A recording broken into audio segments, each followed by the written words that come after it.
Friends ನೋಡಿ, ಹೆಣ್ಮಕ್ಳು ಎಷ್ಟು ಹೋದ್ರೇನು ಪಾತ್ರೆ ತೊಳೆಯೋದು ತಪ್ಪಲ್ಲ, ಬಾತ್ರೂಮ್ ತೊಳೆಯೋದು ತಪ್ಪಲ್ಲ. ನೋಡಿ ಫ್ರೆಂಡ್ಸ್, ಬೆಳಿಗ್ಗೆ ಎದ್ದೇಳಿ ತಕ್ಷಣ ಬೆಳಿಗ್ಗೆ ಹೇಳ್ತೀವಲ್ಲ ಅವಾಗಿಂದ ಸಾಯಂಕಾಲ ಮಲ್ಗೋವರೆಗೂ ಕೆಲಸಗಳು ಮಾಡ್ತಾನೆ ಇರಬೇಕು. ಹೆಂಗಸ್ರು ಮನೆಯಲ್ಲಿ ಒಂದು ಮಿಷಿನ್ ಇದ್ದಂತೆ ಎಲ್ಲ ಕೆಲಸನೂ ಮಾಡಬೇಕು. ಒಂದಿನ ಏನಾದರೂ ಫೀವರ್ ಬಂತು, ಸ್ಟೊಮಕ್ ಪೇನ್ ಅಂತ ಏನಾದರೂ ಮಲ್ಕೊಂಡ್ಬಿಟ್ರೆ ಅವತ್ತೆಲ್ಲ ತಿನ್ನೋ ಕೂಡ ಊಟ ಇರಲ್ಲ. ಎಲ್ಲ ನಾವೇ ಮಾಡಬೇಕು ಹೆಂಗಸ್ರೆ. ನೋಡಿ ಇವಾಗ ಪಾತ್ರೆ ತೊಳಿತಾ ಇದ್ದೀನಿ, ಬಟ್ಟೆಗೆ ಒಂದು ಬೇಷನ್ ಇದೆ. 7 ದಿನಕ್ಕೊಂದ್ಸತಿ ನಮ್ಮ ಮನೆಯಲ್ಲಿ ಬಟ್ಟೆಗೆ ಒಗಿತಾನೆ ಇರಬೇಕು, ದಿನಾಗಲೂ ಸ್ನಾನಗಳೇ. ಏನು ಮಾಡೋದು ಫ್ರೆಂಡ್ಸ್, ಹೆಣ್ಮಕ್ಳು ಜೀವನನೇ ಇಷ್ಟ ಅಲ್ವಾ ಫ್ರೆಂಡ್ಸ್. ಎಷ್ಟು ಡಿಗ್ರಿ ಹೋದ್ರೆ ಏನು, ಎಷ್ಟು ಪದವಿ ಪ್ರಶಸ್ತಿಗಳು ಪಡ್ಕೊಂಡ್ರೆ ಏನು, ಎಷ್ಟು ಅವಾರ್ಡ್ಸ್ ತಗೊಂಡ್ರೆ ಏನು, ಲಾಸ್ಟ್ಗೆ ಈ ಥರ ಪಾತ್ರೆಗೆ ಇಟ್ಕೊಂಡು ಈ ಥರ ಸಿಗ್ತಾನೆ ಇರಬೇಕು. ಹೆಣ್ಮಕ್ಳು ಜೀವನನೇ ಇಷ್ಟ ಫ್ರೆಂಡ್ಸ್. ಗಂಡಸ್ರ ಕೆಲಸನೇ ಆರಾಮಾಗಿರ್ತಾರೆ. ನಾವು ಎಷ್ಟು ಕೆಲಸ ಮಾಡಬೇಕು. ಅಕಸ್ಮಾತ್ ಏನಾದರೂ ಜಾಬ್ ತಗೊಂಡ್ರೂ ಮನೆಯಲ್ಲಿ ಎಲ್ಲ ಕೆಲಸ ಮಾಡಿಬಿಟ್ಟು ಜಾಬ್ಗೆ ಹೋಗ್ಬೇಕು, ಅಲ್ಲಿಂದ ಬಂದು ಮನೆಯಲ್ಲೆಲ್ಲ ಮಾಡ್ಕೊಬೇಕು, ಟೈಮ್ಗೆ ಊಟ ಮಾಡಾಕಬೇಕು, ಎಷ್ಟು ಇರುತ್ತಲ್ವ. ಬಾಯ್ಸ್ ನೋಡಿ ಎಷ್ಟು ಆರಾಮಾಗಿರ್ತಾರಲ್ವ, ಕೆಲ್ಸಕ್ಕೆ ಹೋಗ್ತಾರೆ, ಬಂದು ಅಂದಿಗೆ ಥರ ಚೆನ್ನಾಗಿ ಹೊಲ್ಕೊಂಡಿರ್ತಾರೆ. ನಮ್ಮ ಮನೆಯಲ್ಲಿ ಒಬ್ಬ ಇದ್ದಾನೆ ಫ್ರೆಂಡ್ಸ್, ನನ್ನ ತಮ್ಮನು. ಬಟ್ಟೆ ಒಗಿತಾ ಇದ್ರೂ ಬಂದು ಏನು ಹೆಲ್ಪ್ ಮಾಡಲ್ಲ ನನಗೆ. ಚೆನ್ನಾಗಿ ತಿಂತಾನೆ, 3 ಹೊತ್ತು ಚೆನ್ನಾಗಿ ಹಂಗೋಗಿ ರೋಡಲ್ಲಿ ಕುತ್ಕೊಂಡಿರ್ತಾನೆ. ಹೋಗೋರಿಗೆ ಬರೋರಿಗೆ ವೆಲ್ಕಮ್ಮು, ಹಾಯ್ ಬಾಯ್ ಹೇಳ್ಕೊಂಡಿರೋದು. ಹಾಗೆ ಫ್ರೆಂಡ್ಸ್ ನೋಡಿ, ನಾವು ಇನ್ನೊಂದು ಜನ್ಮ ಅಂತ ನಮ್ಗೆ ಕೊಟ್ಟರೆ ಬಾಯ್ಸ್ ಥರನೇ ಹುಟ್ಬಿಡ್ಬೇಕು ಫ್ರೆಂಡ್ಸ್. ಗರ್ಲ್ಸ್ ಥರ ಮಾತ್ರ ಹುಟ್ಟಬಾರ್ದು. ಗರ್ಲ್ಸ್ಗೆ ಎಷ್ಟು ಅವಮಾನಗಳಾಗುತ್ತಲ್ವಾ, ಅದೇ ಬಾಯ್ಸಿಗೆ ನೋಡಿ ಅವ್ರು ಎಷ್ಟು ತಪ್ಪಾದರೂ ಮಾಡಲಿ ಅವ್ರಿಗೇನು ಯಾರು ಏನು ಅನ್ನಲ್ಲ. ಅದೇ ಒಬ್ಬ ಹೆಣ್ಮಗ್ಳು ಒಂದು ತಪ್ಪು ಮಾಡಿದ್ರೆ ಅದಕ್ಕೆ ಎಷ್ಟು ಹೇಳ್ತಾರಲ್ವಾ. ಅದಕ್ಕೆ ಫ್ರೆಂಡ್ಸ್, ಹೆಣ್ಮಗ್ಳಾಗ್ಬಿಟ್ರೆ ಎಲ್ಲ ಅನುಭವಿಸ್ಬೇಕು ಫ್ರೆಂಡ್ಸ್. ಇವಾಗ ನನ್ನ ತಮ್ಮ ಕುತ್ಕೊಂಡಿದ್ದಾನಲ್ವ ರೋಡಲ್ಲಿ, ಇವಾಗ ಕರಿತೀನಿ ಅಂತ ಒಂದು ಕೆಲಸ ಹೇಳ್ತೀವಿ. ನೋಡಿ ಫ್ರೆಂಡ್ಸ್, ನೀವೇ ಮಾಡ್ತಾನೆ ಇಲ್ಲ ಅಂತ. ಅಭಿ ಬೈಲಿ, ಅಲ್ಲೋಗಿ ಸ್ವಲ್ಪ ಮನೆ ಕಸ ಬಿಡಿಸ್ಬಿಡೋದು,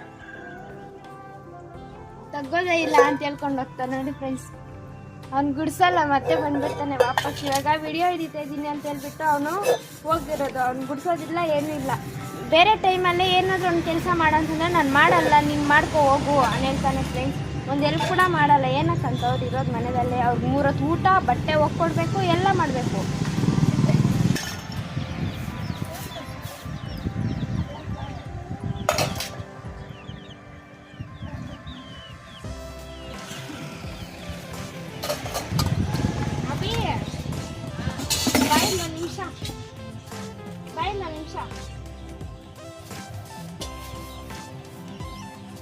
ಬಟ್ಟೆ ಅಷ್ಟೊಂದು ಇದೆಯಲ್ಲ, ನಿಂದೆ ಅಲ್ವಾ ಜಾಸ್ತಿ ಇರೋದು, ನಾನು ಒಬ್ಬದಾಗ್ತೀನಿ, ನೀನು ಜಾಸ್ತಿ ಇರೋದಿಲ್ಲ. ಅನ್ನೋದೆಲ್ಲ ಮಾಡಿಲ್ಲ ಅಂದರೆ ಮಾಡ್ತೀನಿ.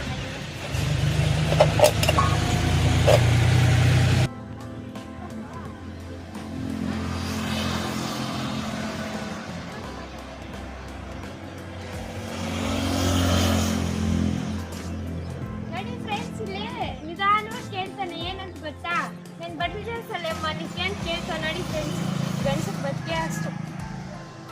ನೋಡಿ ಬಿಂದಿಗೆ ಎತ್ತಿ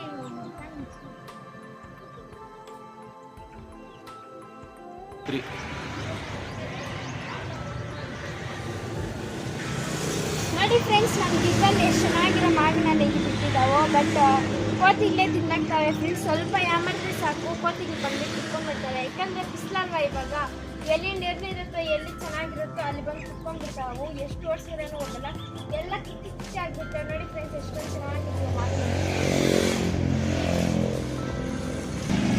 ನೋಡಿ ಫ್ರೆಂಡ್ಸ್, ಹಿಂಗೆ ಎತ್ಕೊಂಡ್ ಬರ್ತಾನೆ ಪಾಪ ಹುಡುಗ. ಕಿಶೋರ ಯಾಡನಪ್ಪ ಫ್ರೆಂಡ್ಸ್. ಈ ಮಾವಿನ ಹಣ್ಣುಗಳು ರಾಜಗಿರಿನೋ ಇಲ್ಲಾಂದ್ರೆ ಬೈಗನ್ಪಲ್ಲಿ ಇದ್ದಿದ್ರೆ ಚೆನ್ನಾಗಿರ್ತಾ ಇತ್ತು. ಇದು ಬಂದ್ಬಿಟ್ಟು ಬೆಂಗಳೂರ ಹುಳಿ ಇರುತ್ತೆ. ನೆನ್ನೆ ನನ್ನ ತಮ್ಮ ಒಂದು ಕಿತ್ಕೊ ಬಂದು ತಿಂತಾ ಇದ್ನು. ನಾನು ಸ್ವಲ್ಪ ತಿಂದು. ಹುಳಿ ಅಂದರೆ ಹುಳಿ ಫ್ರೆಂಡ್ಸ್, ತಿನ್ನೋಕ್ಕೆ ಆಗಿಲ್ಲ ಅಲ್ಲೂರಲ್ಲಿ. ಬಟ್ ಅನ್ನ ಆದರೆ ಚೆನ್ನಾಗಿರುತ್ತೆ ಫ್ರೆಂಡ್ಸ್. ಇನ್ನು ಅನ್ನ ಆಗೋವರೆಗೂ ಇವು ನಮ್ಗೆ ಸಿಗ್ತಾವೋ ಇಲ್ಲೋ ಕೂಡ ಗೊತ್ತಿಲ್ಲ. ಸ್ವಲ್ಪ ಯಾಮಾರಿದ್ರೆ ಕೊತ್ತಿಗೆ ತಿಂದಾಗ್ತವೆ.